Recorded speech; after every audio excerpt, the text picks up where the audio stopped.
talents, how you gotta burn it out. Chasing American dreams. He wonders if he'll ever make it out. But nothing's ever what it seems. Money coming in and going out. Hello, Mike from Music Shack with another guitar demo overview for you. Again, the aim of this thing is for you to be able to hear this guitar and see it, almost like a virtual showroom where you can't physically get your hands on it, but this is the next best thing. Not a lesson, not a show-off session, I always say this. So it's fairly basic guitar playing, just to let you hear the sounds of the guitar on various settings, and that's it. It is a very nice looking 1991 Orville by Gibson. So Orville by Gibson and mother of pearl on the headstock there. Les Paul Standard, or LPS, made in Japan, I think at the Terada factories with a G serial number. G serial number denoting that it's got Gibson hardware in it. Orville Gibson, whose picture as usual is coming up on here, was the founder of Gibson Guitars in the USA. So his name, Orville, was given to these. So the Orvilles by Gibsons and Orvilles were fully licensed by Gibson. You'll see a catalogue excerpt showing Orvilles and Orville by Gibsons alongside in the same catalogue, which is how we used to market them. The Orville by Gibsons had Gibson hardware in. So this one's got Gibson PAF, patent applied for humbuckers, picture coming up on screen, of the actual pickups, which are classic sounding Gibson USA pickups. Nice versatile sound. Tuners are stock. Bridge and tailpiece are go-to. They look quite new, so I don't think they are stock. The pots have been switched out for some good quality mini pots. Wiring from the pickups is original, but it's been tidied up a little bit, which you'll see with some plastic sheathing. Obviously the one thing I do need to draw your attention to, which is stated very plainly on the listing, is this has had a neck break near the headstock. I'm not the original owner of the guitar, so I don't know when this happened, but it was repaired by a luthier. I haven't got a pot cover on the back either, I've left that off at the minute, so I can show you the pots. It's easier to see in the photographs. It's basically here. It's been left looking scarred, which I like. It's an honest way to do it, rather than trying to hide the fact by respraying it or blending it to the point where you can't see it. If you know much about guitars, a headstock break's not the end of the world if they're repaired properly. Repair jobs are strong, rock solid. The very fact that the guitar is strung to full tension and the headstock is still on shows you that it's been done properly, because a headstock repair that's not done properly, once you get the pressure, I've read somewhere or heard somewhere, like a minimum of about 80 pounds of pressure on the neck from the strings, it would just snap clean off if it was no good.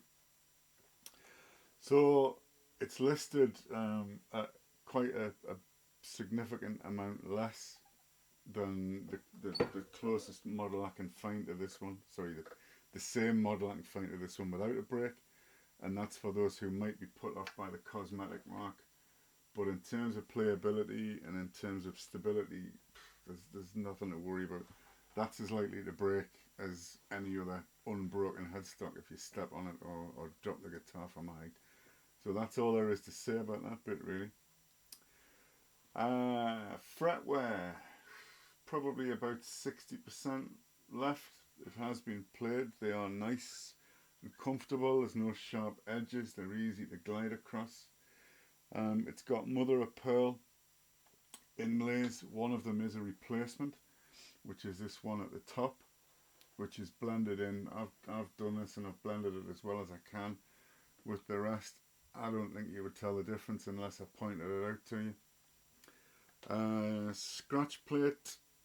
I need to put the top screw and the scratch plate here. No marks underneath, but you'll see some pictures of the guitar. Bodywork is in really good condition. The front has got one small little natural worn area down the bottom, which is fairly common from when these guitars get put down or put in on a stand. The binding's all in excellent condition. A few age related marks. The back has got minimal buckle rash. Again, I'll put these covers on in a bit. I just wanted to show the wiring off. So it hasn't been knocked about or hammered. It's got some buckle rash, but not too much.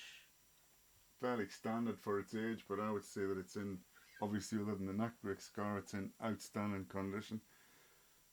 Bit of rash around here, all the usual sort of suspect parts, but overall it's a really nice looking vintage guitar. Maintenance work, the usual maintenance work I've done coming up on screen. The demo rig is the ever faithful Orange Dark Terror through an orange single Celestion speaker cab with a Shure SM58 microphone and an Audio Technica mic here to capture the external sounds and me speaking. So I'll just run you through clean to mid gain to high gain to full gain.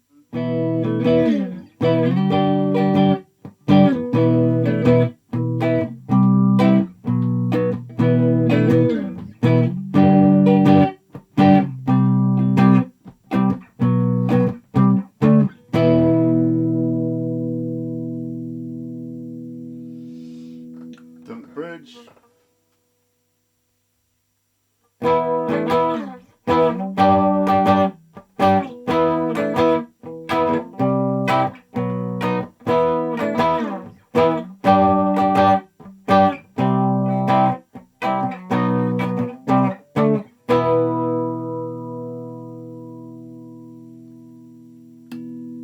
Up to the neck.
Alright, this is slightly higher gain. This is gain at about 10-11 o'clock.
Get up to 1 o'clock.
So that's basically it.